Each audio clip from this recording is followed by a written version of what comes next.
Um dos mais influentes conselheiros do presidente Donald Trump na Casa Branca, Jason Miller, fez piada sobre Lula nas redes sociais, chamando o presidente brasileiro de o Biden dos trópicos, numa referência ao ex-presidente americano que apresentava sinais de senilidade quando ainda estava no cargo de presidente dos Estados Unidos. Jason Miller, assessor de Trump, é uma espécie de especialista em Brasil.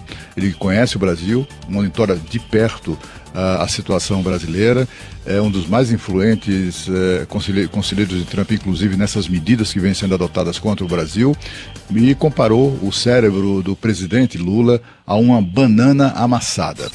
A galhofa desse conselheiro sênior do presidente americano foi publicado em um post na rede social X. Ele publicou a pretexto de ridicularizar a constrangedora entrevista de Lula à agência de notícias Reuters, como a gente viu agora há pouco, em que o presidente da República de um país como o Brasil confessa ter medo de ser humilhado. Isso dias depois de Donald Trump ter dito que, olha, se o presidente brasileiro ligar, eu atenderei com prazer. Ele fez uma declaração nesse sentido dias atrás. Mas o presidente Lula tem medo de vir a ser humilhado pelo presidente Donald Trump numa eventual conversa, né? Presidente pela terceira vez, Lula sabe que telefonemas assim entre chefe de Estado e chefe de governo são negociados com antecedência e raramente um dos interlocutores ouve afirmações inesperadas. Muito pelo contrário, o telefonema é sempre um gesto de amizade entre as duas figuras, os dois, líderes que conversam, né?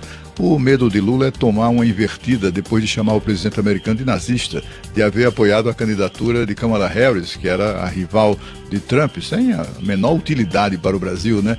E também depois de promover afrontas ao embargo mundial contra a Rússia, o embargo foi decretado em razão da invasão à Ucrânia, e também por sua pregação, né, mais recente contra o dólar na condição de moeda do comércio internacional. Sônia Blota explicará essa questão mais detidamente, mas é só para lembrar números impressionantes, né? Desde 2023, quando Lula tomou posse no seu terceiro governo, e passou a bajular o presidente russo Vladimir Putin, Lula aumentou as importações de óleo diesel da Rússia em 6.000%. 6.000%. E olha que há um embargo mundial contra a Rússia. Só em 2024, o Brasil importou o equivalente a quase 30 bilhões de reais em diesel russo.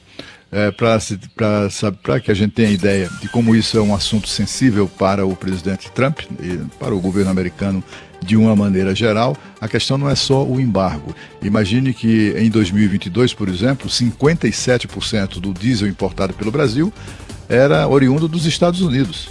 Agora, daqueles 57%, somente 17% do diesel importado pelo Brasil é oriundo lá da terra do Tio Sam.